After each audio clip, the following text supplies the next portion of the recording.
नमस्कार दोस्तों, कैसे हैं आप लोग। एसबी वत्स मेरा नाम है। इस सफ़र की शुरुआत 2002 दिसंबर में हुई थी। एज ए यूजर मैं इस कंपनी में आया था बेसिकली, और जिस टाइम मैं इस कंपनी में आया था उस टाइम मैं सर्विस में था।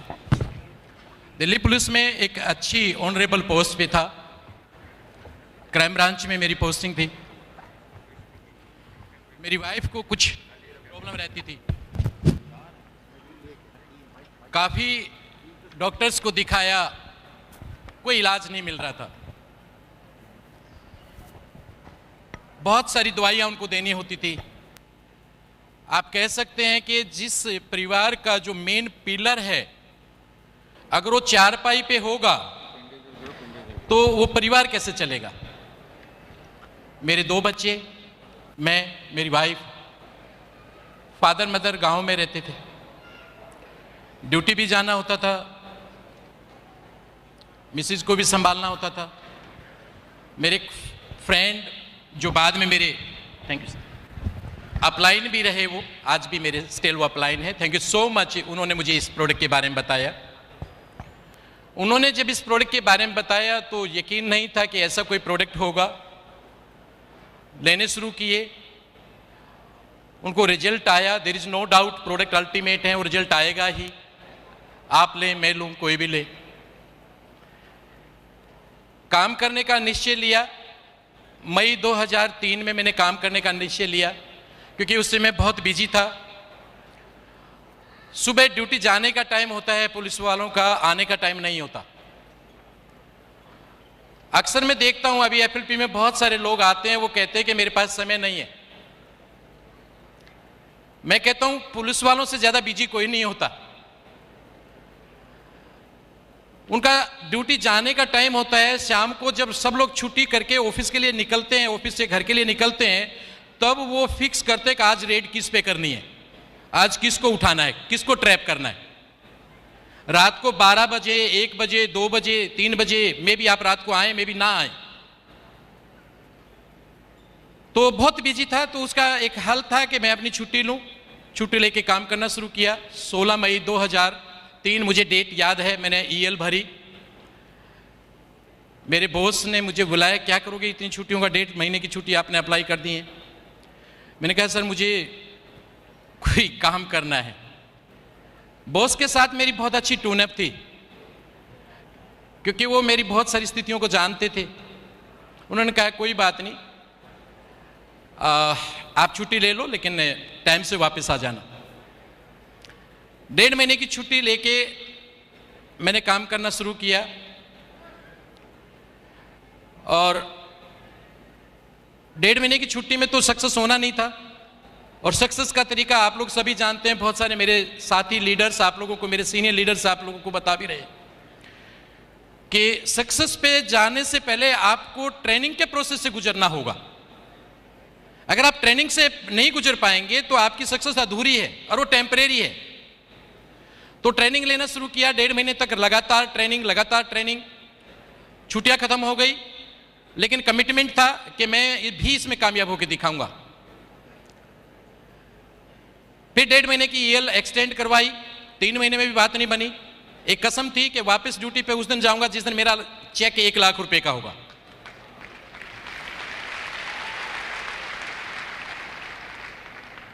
फिर 1.5 महीने की छुट्टी एक्सटेंड करवाई। 4.5 महीने में मेरी कंप्लीट ईएल ओवर हो गई थी, खत्म हो गई थी। लेकिन मेरा अचीवमेंट अभी नहीं आया था। 1 लाख का चेक मेरा नहीं हुआ था, हालांकि मैं मैनेजर बन गया था। उसके बाद मैंने 2 महीने का मेडिकल दे दिया। मुझे याद है आज भी वो डेट। दिसंबर में मेरा चेक वो हो चुका था जो मुझे चाहिए था। 8 जनवरी को मैंने ड्यूटी अपनी ज्वाइन की, और 12 जनवरी का साइंड चेक था वो। 12 जनवरी का डिस्पैच चेक था जो मुझे 15 तारीख को मिला, और वो अमाउंट था 1,03,412 रुपए का। आफ्टर 6 मंथ मैं अपनी अचीवमेंट पे था। जो मैंने कमिटमेंट किया था अपने आप से, मैं वहां पे था। उससे अगले महीने मेरा चेक था 1,42,000, उसके बाद 1,72,000, फिर 2,05,000, कौन कहता है एफएलपी स्लो चलती है? कौन कहता है एफएलपी में देर से पैसा आता है? मेरा मात्र 10 महीने का इनकम 7,40,000 रुपए था। मात्र 10 महीने का इनकम था ये। कार प्लान भी मैंने वहां पे किया, सीनियर मैनेजर भी मैं वहां बन चुका था, और मात्र 10 महीने में मैं, शायद मुझे नहीं पता, बाकी रिकॉर्ड तो कंपनी के पास होंगे, बहुत कम लोग ऐसे होंगे जो 10 महीने में मैनेजर रिट्रीट क्वालिफाई करते हैं। मैंने मात्र 10 महीने में मैनेजर रिट्रीट क्वालिफाई की थी। फ्रॉम दैट डे 2003 से लेके आज तक मैंने कभी अपनी मैनेजर रिट्रीट कभी भी लैप्स नहीं करी, रेगुलर मेरी क्वालिफाई होती रही 2003 से लेके आज तक।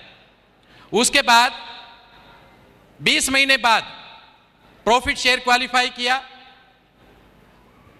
3 साल के बाद मैं कंपनी का सोरिंग मैनेजर था, कंपनी के मार्केटिंग प्लान में सोरिंग मैनेजर था मैं 3 साल के बाद। और दोस्तों, car plan 1, car plan 2, car plan 3, again car plan 3, again car plan 3, 5 बार कार प्लान मैं ले चुका हूं। 5 बार कंपनी की मार्केटिंग प्लान के थ्रू मैं प्रॉफिट शेयर अचीव कर चुका हूं। 2008 ऑनवर्ड रेगुलर में ग्लोबल रैली क्वालिफायर हूं। ये सारे के सारे जो अचीवमेंट मिले, देयर इज नो डाउट आप लोगों के सहयोग से, मेरे टीम मेंबर्स, मेरे अपलाइन, डाउनलाइन, इवन मेरी ब्रदर लाइन, उन सब लोगों की प्रेरणा से, एक एक वो ट्रेनर जो एफएलपी में ट्रेनिंग्स देता है, चाहे वो बॉम्बे देता है चाहे दिल्ली देता है, कहीं ना कहीं उनसे हमारे को ट्रेनिंग मिली, नेशनल, इंटरनेशनल, और सबसे बड़े कोच हम सब के मिस्टर अमरजीत उबी सर की ट्रेनिंग को मैंने कभी मिस नहीं किया। Yes, is a great coach.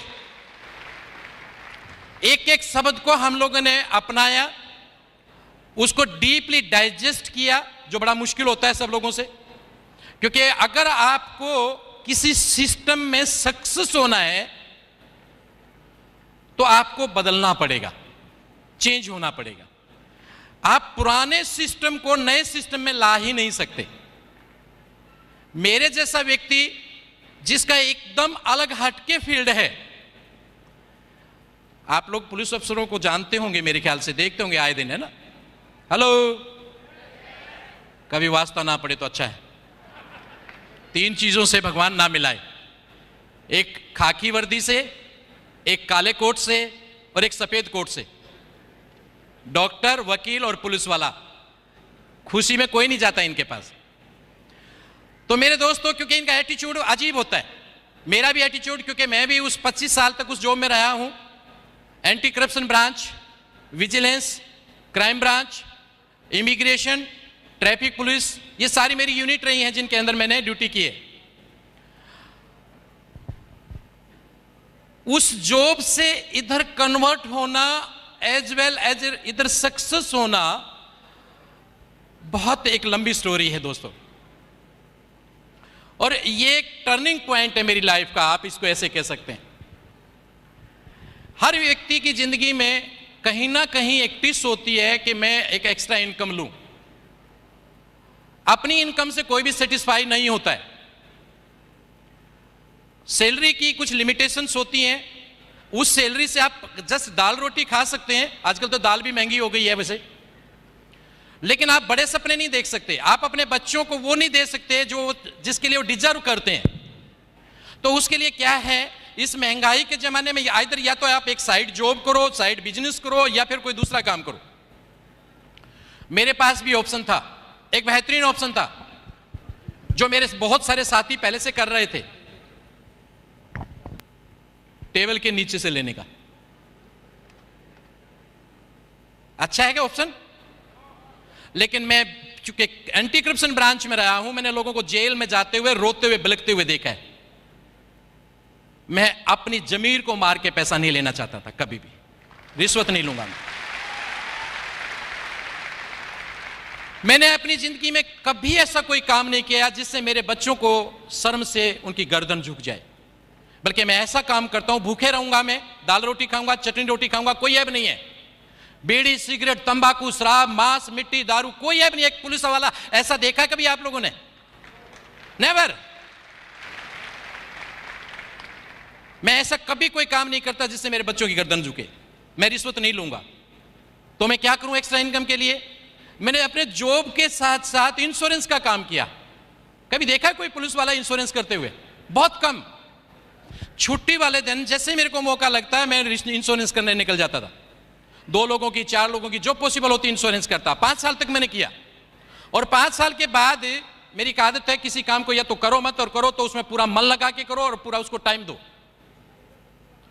5 साल तक काम करने के बाद मैंने पाया कि इस एक्स्ट्रा इनकम से मेरा काम नहीं चल सकता। मैंने ट्रांसपोर्ट का काम किया। मेरे कजन ट्रांसपोर्ट कमिश्नर थे उस टाइम पे। उनके पास भी उनकी खुद की बसें होती थी, रेड लाइन बसें, और रेड लाइन बसों में उस टाइम अच्छी इनकम थी। मेरी भाभी शाम को नोटों का थैला भर के ऐसे छुपा के रखती थी। मैं, पैसा किसको अच्छा नहीं लगता? ठीक है, इसमें क्या गलत है? मुझे भी करना चाहिए। मैंने अपना जीपीएफ निकाला। लोगों में बड़ी अच्छी इमेज थी, बड़े अच्छे दोस्त थे। उन्होंने कहा आपको पैसा चाहिए तो ले जाओ भैया। उन्होंने खुद ही भिजवा दिया। एक बस ले ली मैंने, और उन्होंने एट द सेम टाइम मुझे राय दी, क्या रेड लाइन में रखा है? दिल्ली खेतड़ी का परमिट निकला हुआ, दिल्ली खेतड़ी नेशनल हाईवे पर बस चलाना। अरे ये तो और भी अच्छी बात है। मैंने दिल्ली खेतड़ी का परमिट लिया और बस वहां पे लगा दी। मुश्किल से 1 महीना भी नहीं चली थी, वहां के जो एसटीसी स्टेट ट्रांसपोर्ट कमिश्नर के काउंटर साइन होने थे वो नहीं हुए, और वो गाड़ी विड्रा हो गई। कोर्ट केस चला, उससे कोर्ट से हम लोगों ने स्टे लिया, लेकिन मुश्किल से 2-3 महीने बाद बस हमारी वापस हो गई। बहुत बुरी स्थिति थी मेरी। मेरी सैलरी 20-22 हज़ार रुपये, ड्राइवर की तनख्वाह 15 हज़ार रुपये, कंडक्टर की तनख्वाह 5 हज़ार रुपये, ऊपर से क्लीनर, ऊपर से गाड़ी की 17,800 रुपये किस्त।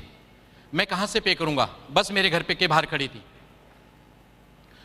डग्गेमारी में चलाई, नेपाल बॉर्डर पे जाती थी, हरिद्वार जाती थी, वहाँ पे जम्मू कटरा चलने लगी। एक बार एक ठेकेदार को बस दे रखी थी, उसने नेपाल बॉर्डर पे ले जाके वहाँ पे गाड़ी का इंजन सीज कर दिया। 3 दिन में उस बस को हम क्रेन से ढो के लाए यहाँ पे। 85 हज़ार रुपये लगा के उस इंजन को उठवाया। कान पकड़ लिया, जिंदगी में दोबारा ये काम नहीं करूँगा।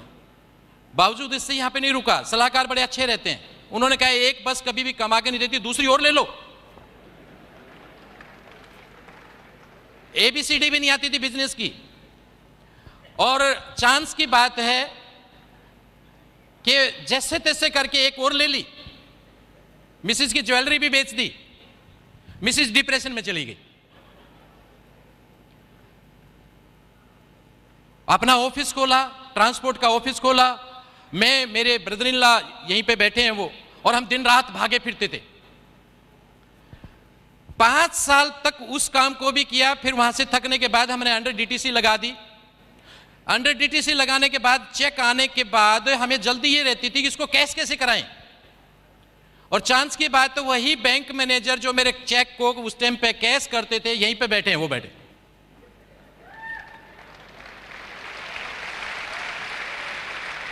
Thank you sir, thank you. आपने उस टाइम मेरे को बहुत साथ दिया, लेकिन आज मेरा प्रॉमिस है मैं अब आपको साथ दूंगा।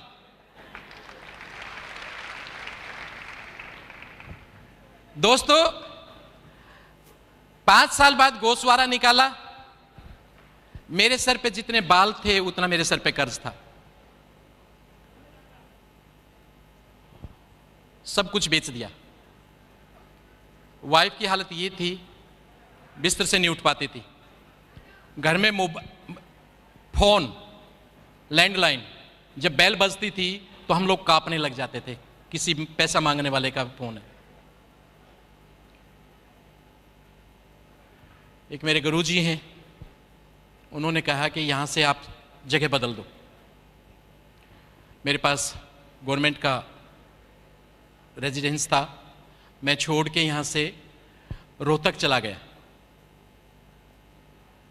कई बार कुछ लोग कहते हैं कि हमारे पास पैसा नहीं है इसलिए हम एफएलपी नहीं कर सकते।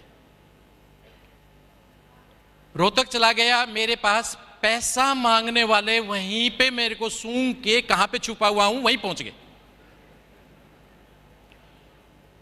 अक्सर ये सोचने लगा मैं कि इस जिंदगी से नरक भी बेहतर है, क्यों ना मैं सुसाइड कर लूं, क्योंकि इतना पैसा मैं नहीं दे सकता था। 22 लाख कर्ज 2002 में बहुत बड़ा कर्ज होता है। सैलरी मेरी 20-22 हजार रुपए थी। ऐसे बढ़ रहा था, हर महीने उसमें करीब 50-60 हजार रुपए हर महीने इंटरेस्ट के जुड़ जाते थे। हर 2 महीने बाद 1 लाख बढ़ जाता था।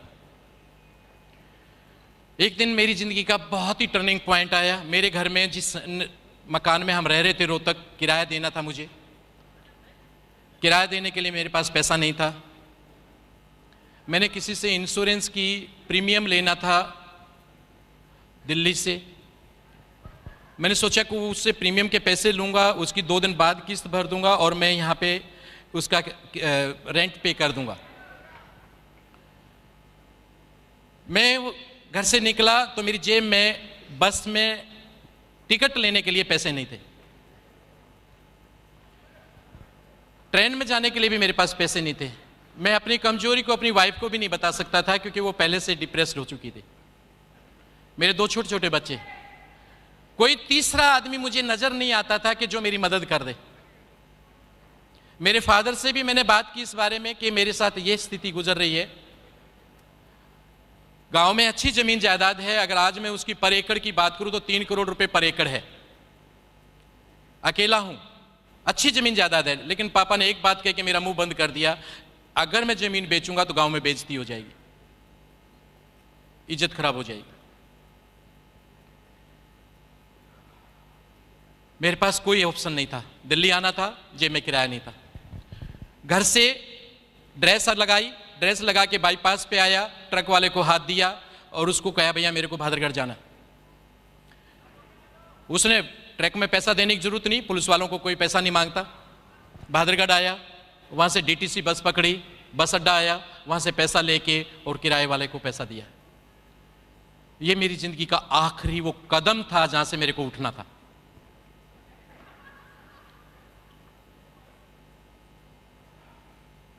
मेरे दोस्त, मेरे हितैषी, मेरे अपलाइन मिस्टर आर.बी. लाकड़ा, उन्होंने मुझे इसके बारे में बताया कि उनकी बहन ठीक हुई है इन प्रोडक्ट को लेके, क्यों ना आप भाभी जी को ये प्रोडक्ट दें।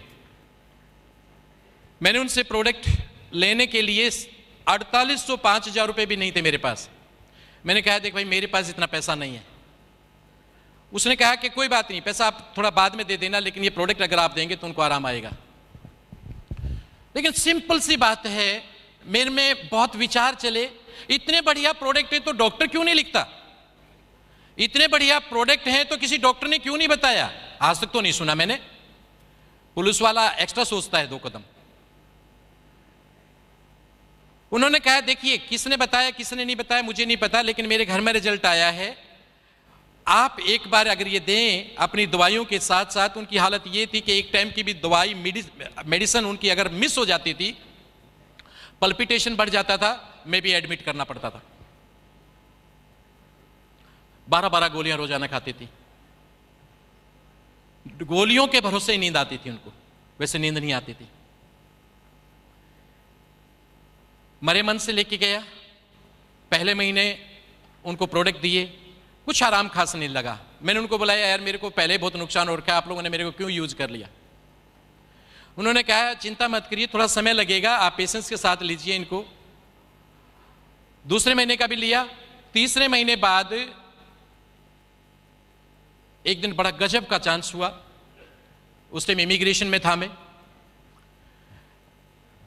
रेगुलर टाइम पे फोन करता था, आप अपनी टाइम पे दवाई ले लें क्योंकि मिस नहीं होनी थी वो। मैंने फोन किया कि आपने दवाई ले ली। उसने कही कि मैं दवाई नहीं ले रही और पिछले 7 दिन से नहीं ले रही।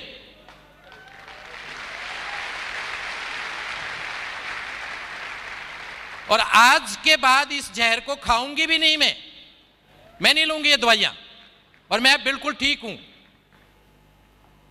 वो मेरी जिंदगी का सबसे हसीन पल था कि मेरी जिंदगी का एक कैंसर जो जिंदगी में कभी ठीक नहीं होता वो ठीक हो चुका था with these products. Thank you so much sir, thank you. आपने जस्ट एफएलपी आप यहां नहीं लेके आए, आप बहुत सारे लोगों को जिंदगी लेके आए हैं, चाहे वो प्रोडक्ट यूज करें चाहे इस कंपनी में काम करें, बहुत सारे लोगों की जिंदगी लेके आए हैं। उसके बाद मैंने डिसीजन किया कि मैं इस प्रोडक्ट को आगे प्रमोट करूंगा।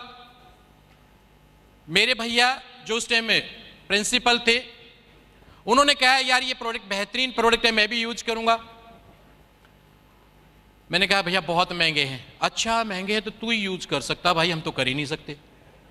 अच्छा भैया आप भी ले लो। उन्होंने लिया।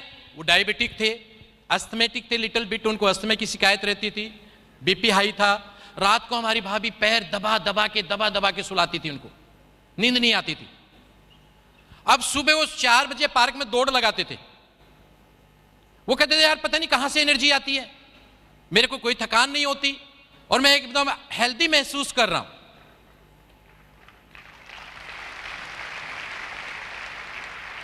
उन्होंने मुझे प्रेरित किया कि ये इतनी अच्छी चीजें हम दूसरे लोगों तक क्यों नहीं भेजते, ये तो बहुत अच्छी चीजें हैं, किसी को शिकायत नहीं आएगी, लोगों को आराम आएगा, लोग हमें दुआ देंगे। यहां तक कोई बिजनेस वाली बात भी नहीं थी। वो भी मेरे साथ लगे और वो मेरे पहले सीनियर मैनेजर भी बने, बाद में कारप्लेन भी किया उन्होंने।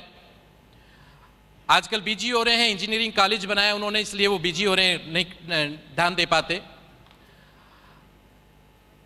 बहुत सारे चैलेंजेस आए क्योंकि उस टाइम पे दोस्तों यहां पे जो आज आप देख रहे हैं सीन, ये बहुत एडवांस है। यहां तक का सफर जो निकला है, उस टाइम पे जब हम काम करते थे शुरुआत के दिनों में, बाय चांस किसी के एक के पास कोई टेस्टिमोनी मिल जाती, कलर पेपर मिल जाता, लो भैया मलेशिया में इस लेडी के मीजल्स ठीक हो गए, ये एक्ने ठीक हो गया, ये इसके ये प्रॉब्लम ठीक हो गए, तो सारे लीडर उसकी कॉपी करके घुमा लेते थे।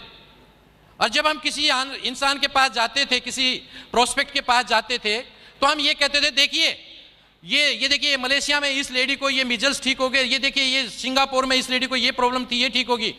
कई बार तो पकड़े जाते थे, वो पूछ लेते थे यहां क्या हुआ वो बताओ भाई, हमारे पास कोई उत्तर नहीं होता था क्योंकि इनिशियल स्टेज पे थी कंपनी और यहां पे वो रिजल्ट, वो सारी बातें इतनी नहीं थी। आज तो आप लोग तो बहुत स्वर्ण एकदम गोल्डन टाइम पे आए हो। उस टाइम बिजनेस प्लान के लिए भी हम ये दिखाते थे, ये देखिए 2003 में रोल्फ किप का 5 लाख का प्रॉफिट शेयर चेक आया है। वो कहते थे इंडिया में किसका आया भाई।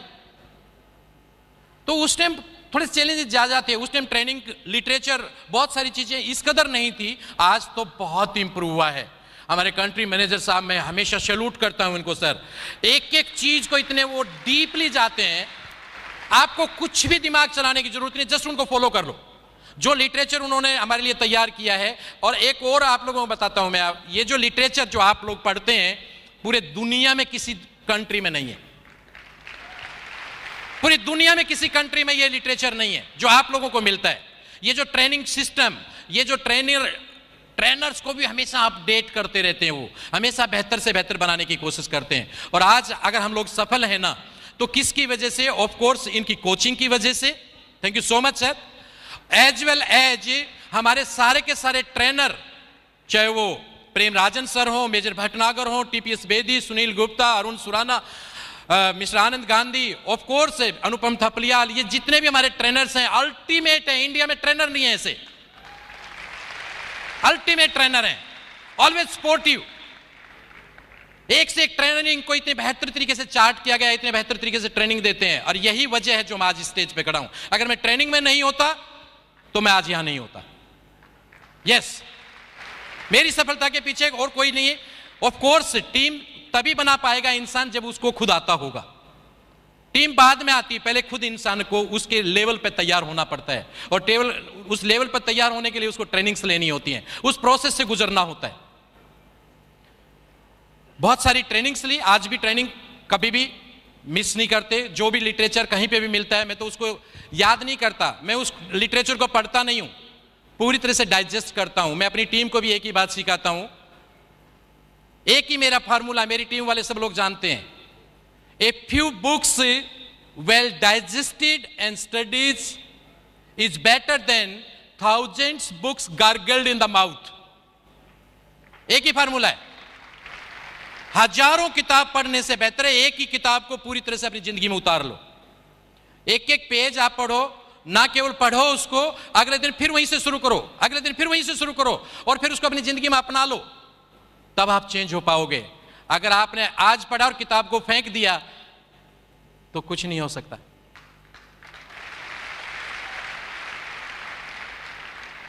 अब मुझे गेन करना था, सिंपल सी बात है, काम करने का डिसीजन लिया तो 3 ही फार्मूले थे। मुझे गेन करना है नॉलेज, तो रेगुलर ट्रेनिंग। मुझे गेन करना है अपने डिस्ट्रीब्यूटर को, मैक्सिमम डिस्ट्रीब्यूटर मैंने स्पॉन्सर करने हैं, अपॉर्चुनिटी सेल करनी है। अक्सर लोग खाली प्रोडक्ट सेल पे पूरा कंसंट्रेट करते हैं, लेकिन मेरा ये मानना है ये तीनों की तीनों चीजें आपकी बैलेंस चलेंगी। रेगुलर ट्रेनिंग, रेगुलर आपका टीचिंग या लर्निंग चलेगा। नंबर 2, आपको हमेशा ध्यान देना पड़ेगा कि आपको ना केवल प्रोडक्ट सेल करना है बल्कि आपको अपॉर्चुनिटी भी सेल करना है।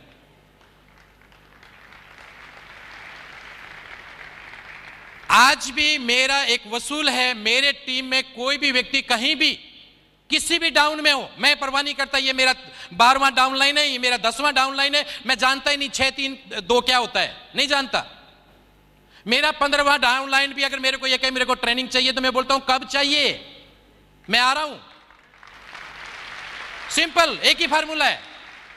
और मेरी टीम बैठी यहां पे, कोई भी ये कहते सर मेरे को ट्रेनिंग नहीं दी, कोई भी, एक ही तरीका है मेरा। कोई भी व्यक्ति मेरे को फोन करे मुझे एफएलपी करना है, चाहे वो अंडमान बैठा है, चाहे वो बेंगलोर बैठा है, चाहे वो कलकत्ता बैठा है, श्री भगवान वहां पे खड़ा है।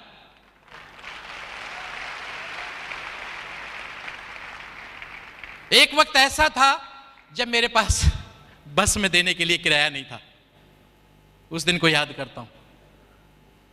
आज एक सप्ताह में या एक महीने में कम से कम 3 से 4 बार फ्लाइट की ट्रेवल करता हूं। Thank you sir. कम से कम 3 से 4 बार फ्लाइट की ट्रेवल करता हूं।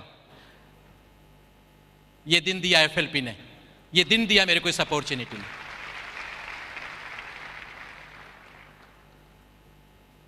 आज इस अपॉर्चुनिटी की वजह से, इस कंपनी की वजह से, मेरी टीम के लोगों की मेहनत की वजह से आज ये अचीवमेंट मुझे मिला है। ऑफ कोर्स इन ट्रेनर्स की वजह से, जो सारे के सारे डायमंड मेरे सामने बैठे हैं, A to Z, सबका नाम लेना पॉसिबल नहीं है, चाहे वो मेरिट के डायमंड बैठे हों, चाहे वो कहीं के भी डायमंड हों, सारे ट्रेनर्स, इन सब लोगों की गाइडलाइंस की वजह से, इन लोगों के सम्मान की वजह से, इन लोगों के प्यार की वजह से, इन लोगों की प्रेरणा की वजह से। पुलिस में जब था मेरे पास एक लंबरेटा होता था, स्कूटर, रिपेयर होना भी बड़ा मुश्किल होता है। लंबरेटा स्कूटर देखा आप लोगों ने किसी ने? हेलो। और मुझे यकीन था कि आज तक वो बदल भी नहीं पाता, क्योंकि रिश्वत में लेता नहीं और 1 नंबर से मेरा काम नहीं चलता। मैंने अपनी जिंदगी की सबसे महंगी कार खरीदी, और वो भी कैश खरीदी, Audi 6, जो हर इंसान का सपना होता है।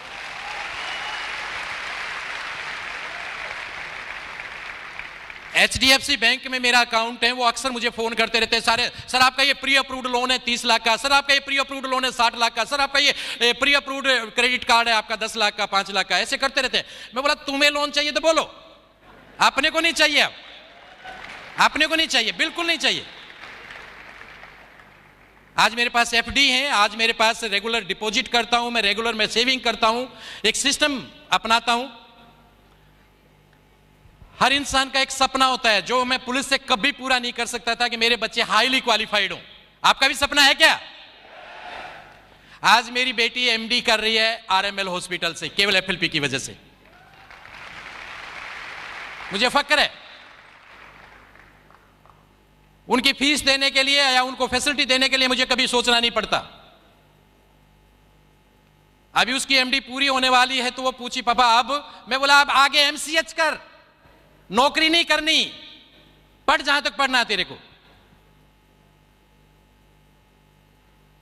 ये फीलिंग आती है आपकी इस अपॉर्चुनिटी से, ये फीलिंग आती है आपकी फाइनेंशियल फ्रीडम से।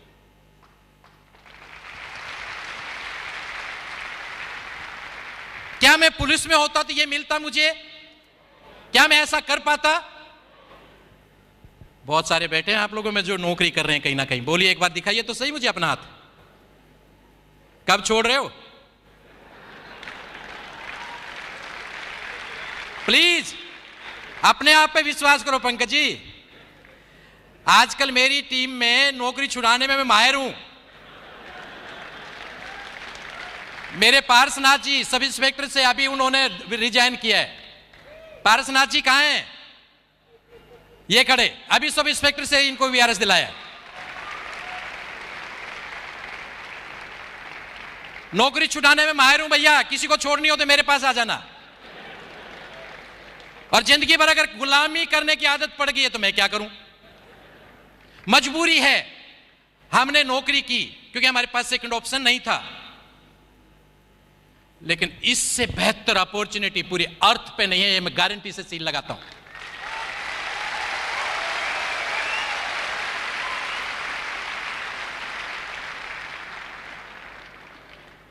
आप लोग जब कंपनी को जांचते हैं ना, कुछ लोग नए आते हैं ना, तो मुझे कई बार हंसी आती है।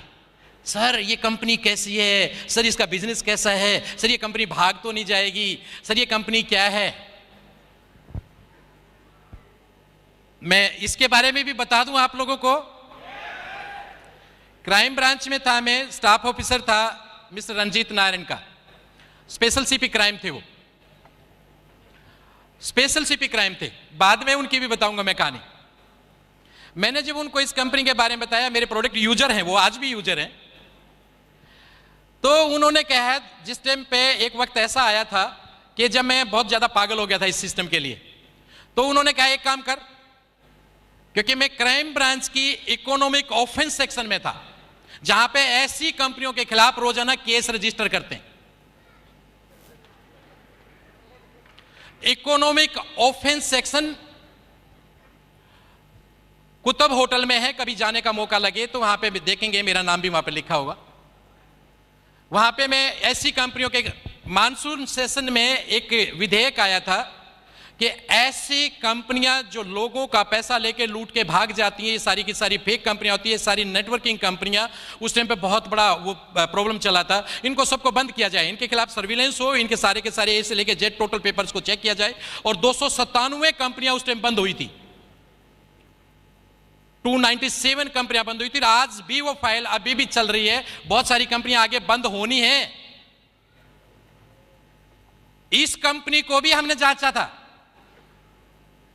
एथिक्स, आप तो खाली एथिक्स समझ को जानते हैं, एथिक्स किस किस लेवल पे होते हैं। आप लोगों को तो सिर्फ इतना बताया जाता है भाई कि एथिकल कंपनी है। एथिक्स एक तरीके से नहीं होते, उसके हर एंगल से जांचा जाता है। गवर्नमेंट रूल को देखा जाता है, पॉलिसीज को देखा जाता है, इंडस्ट्री को देखा जाता है, उस कंपनी के उसको पॉलिसी को देखा जाता है, उसके प्रोडक्ट की ऑथेंटिसिटी को देखा जाता है। उसके 12 एंगल से हम उसको जांचते हैं, पूरे 12 एंगल से उसकी कंप्लेंट्स को जांचते हैं, इसकी कंपनी के खिलाफ कंप्लेंट कितनी है। ऊपर से लेकर नीचे तक सब कंपनियों के नाम थे। एक डिपार्टमेंट आपके देश में ऐसा है जिसके कोई ऑडिट नहीं होता।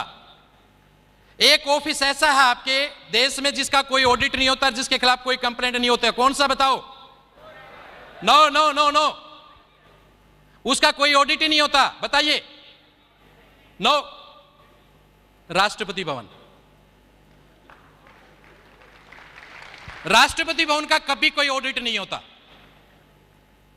उसके खिलाफ भी कंप्लेंट है। लेकिन एक कंपनी के खिलाफ कंप्लेंट नहीं है, वो है फॉरएवर लिविंग प्रोडक्ट।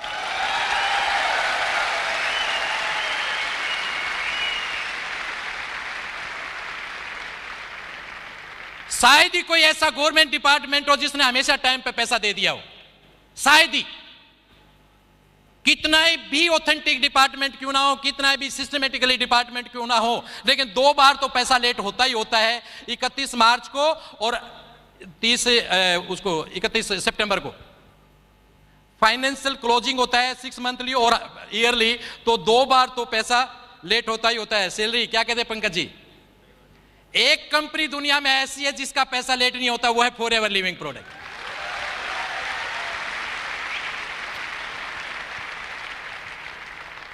क्या क्या सलूट करें हम सर आपको, और फिर आप इस कंपनी में डाउट करते हो।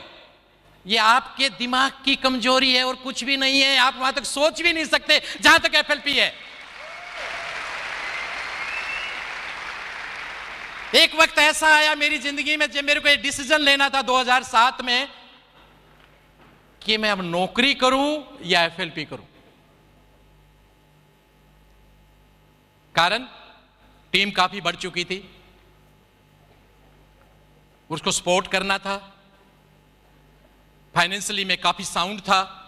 और थैंक यू सुनील सर, आपने मेरे को गाइड किया कि जिस दिन आपकी सैलरी से 10 गुना ज्यादा आपका चेक बढ़ जाए उस दिन नौकरी छोड़ देना। याद आपको ऐसा बात? मुझे याद है। तो मेरी नौकरी छुड़ाई सुनील सर ने भैया। वो डिसीजन मेरा लेने बहुत मुश्किल था। मेरे परिवार के लोग केवल 3 लोग मेरे साथ थे, मेरी वाइफ और 2 मेरे बच्चे। वो एक बात जानते थे, मेरे पापा जो करेंगे या मेरे हस्बैंड जो करेंगे वो सही करेंगे, वो गलत नहीं करेंगे। मेरे फादर खुद कह रहे थे अगर नौकरी छोड़ दी तो गांव में तो आना मत, बेइज्जती करवाएगा पूरे समाज में, हम बर्दाश्त नहीं कर पाएंगे। मेरे खुद बॉस जो मुझे अपने बच्चे की तरह आज भी मानते हैं, उन्होंने कहा श्री भगवान एक बात का जवाब दे देना नौकरी छोड़ने से पहले, अगली 15 साल की तेरी नौकरी बाकी है, कितना पैसा तेरे को मिलने वाला है, प्रमोशन तेरे को मिलने वाला है, जून में तेरा प्रमोशन ड्यू है और सितंबर में उसमें नवंबर में तू नौकरी छोड़ने की बात कर रहा है। ऊपर से पे कमीशन आना है, 2008 जून में पे कमीशन आया था। तू क्या करना चाह रहा है? गुरुद्वारे जाते होंगे, मैंने भगवान को नहीं देखा कभी, आपने देखा है? हेलो, मैंने नहीं देखा भगवान को कभी। मैंने एक भगवान को देखा है, वो है रेक्स।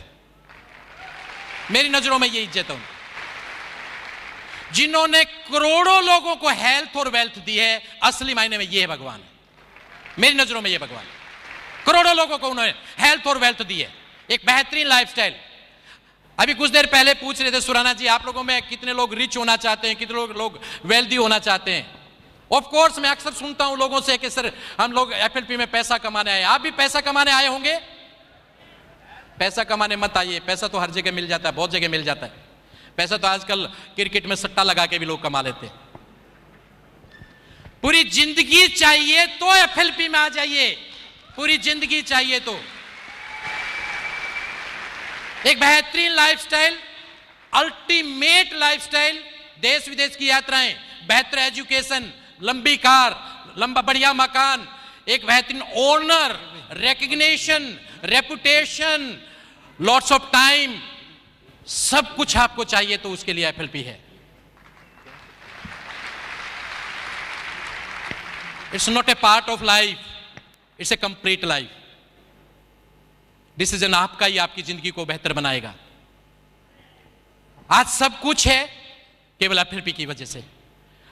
आज जो है सेटिस्फाई हूं, लेकिन सचिन तेंदुलकर की एक बात को याद रखता हूं कि मैं सबसे बड़ा आलोचक खुद का खुद हूं।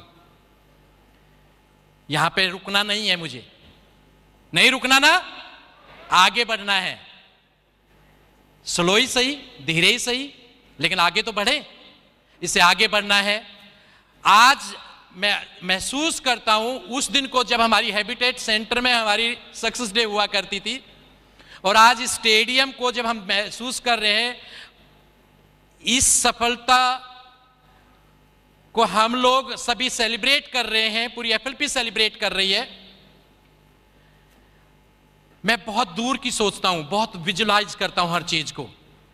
मुझे नहीं पता आप उसको विजुलाइज कर रहे हैं कि नहीं कर रहे हैं, लेकिन मुझे बहुत जल्दी ये क्राउड इंडोर स्टेडियम में दिखाई दे रहा है, इंदिरा गांधी स्टेडियम में।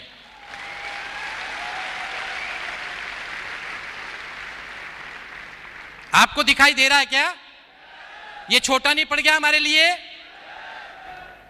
हम बहुत जल्दी इंडोर स्टेडियम में जाने वाले हैं, ये आज मेरी बात को याद रखिएगा।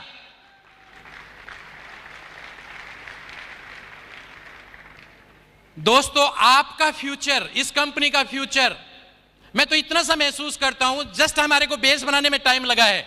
एक जैसे कि हमारे रेक्स सर ने एक बड़ी गजब की स्टोरी सुनाई थी चाइनीज बम्बों के बारे में, कि पहले साल लगाया कुछ भी महसूस नहीं हुआ, दूसरे साल उसमें पानी देते रहे, वो उसमें चांटिंग करते रहे, कुछ भी महसूस नहीं हुआ, फिर उसके बाद धूप अगरबत्ती करते रहे, फिर भी कुछ चांटिंग नहीं हुआ, तो उसमें ग्रोथ नहीं हुआ।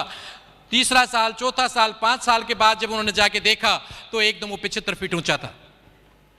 आज वही एफएलपी हो चुकी है। बेस बनाने में हमारे को 10 साल लगे, 12 साल लगे, लेकिन आज FLP जब हम महसूस करते हैं कि ऐसी रैली तो हमारे हर स्टेशन पे होने लग गई है। और आज हम, सही डाटा तो मेरे को नहीं देना चाहिए और मुझे मालूम भी नहीं है कि कितना, मैं अप्रोक्स आइडिया देता हूं। आप लोग ये बताइए कि आज FLP करीब 400 करोड़ के टर्नओवर के आसपास है। हम मुश्किल से कितनी % पॉपुलेशन के पास पहुंचे? 2%? 2% भी टच नहीं किया हम लोगों ने भैया। 1.25 बिलियन पॉपुलेशन है हमारे देश की, 1.25 बिलियन। 1 मिनट में 50 लोग, 1 घंटे में बच्चे, 1 घंटे में 3000 बच्चे, आज ही मैंने डाटा निकाला है, 1 घंटे में 3000 नए बच्चे आ जाते हैं। और कई बार मैं अपने डिस्ट्रीब्यूटर देखता हूं, वो ये कहते हैं सर उसको उसने ज्वाइन करा लिया, सर उसको उसने ज्वाइन करा लिया। मैं कहता हूं रे इतनी देर में तो और आ चुके हैं 10। क्यों टेंशन ले रहा है? पॉपुलेशन में तो महार हैं हम लोग, क्या है टेंशन ले रहे? ज्वाइन करा लिया, करना आने देना, तू दूसरा देख ले। और 10 ने काम नहीं करा तो क्या फर्क पड़ता है, 30 और 11वां देख ले, राइट? तो दोस्तों, सबसे पहले आज इस सफलता के लिए मुझे यहां पे खड़ा होकर 2 बात बोलने के मौका देने के लिए सबसे पहले मैं दिल से धन्यवाद करना चाहूंगा अपने कंट्री मैनेजर का। Thank you so much sir.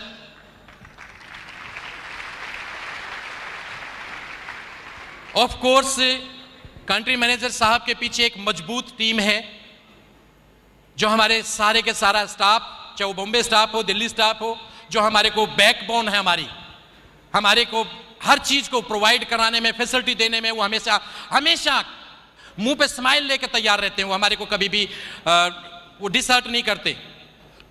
FLP staff कैसा है हमारा? रैक्स की पिक्चर दिखाई देती है उनमें। हमारे FLP स्टाफ में भी रैक्स और मिस्टर अमरजीत उबी की पिक्चर दिखाई देती है। क्योंकि कभी भी याद रखना, अच्छाई या बुराई ऊपर से नीचे आती है, नीचे से ऊपर नहीं जाती। तो ये ऊपर से नीचे आता है, राइट? तो मैं बहुत आभार प्रकट करना चाहता हूं उन लोगों के लिए, ऑफ कोर्स सभी ट्रेनर्स के लिए, इसके साथ साथ उन सब लोगों के लिए जिन लोगों ने जाने अनजाने मेरे ग्रुप से या मेरे इस अचीवमेंट के लिए या मेरे साथ मिलके काम किया, मेरी टीम के ईच एंड एवरी व्यक्ति के लिए, मेरे सारे लीडर्स के लिए, एज वेल एज यस उस हर व्यक्ति के लिए जो इस FLP में काम कर रहा है, उसने भी जाने अनजाने मेरे किसी आदमी को मोटिवेट जरूर करा होगा किसी न किसी दिन। Thank you so much.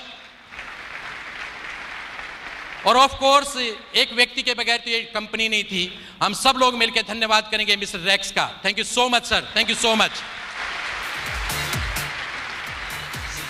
आप लोगों के लिए एक छोटा सा मैसेज दूं, तैयार है? एक ही बात है, बहुत आसान है ये बिजनेस, लेकिन बहुत मुश्किल भी है। मुश्किल उन लोगों के लिए है जो बदलना नहीं चाहते, और आसान उन लोगों के लिए जो बदलना। Are you ready to change? Are you ready to change? आपको सिस्टम के अकॉर्डिंगली अपने आप को चेंज करना पड़ेगा। सिस्टम आपके लिए नहीं बदलेगा।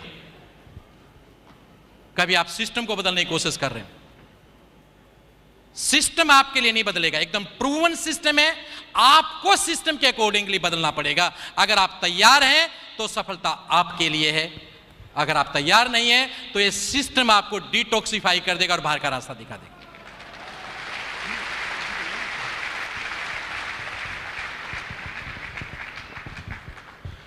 समय बहुत कम है, पूरा दम लगा दो तुम।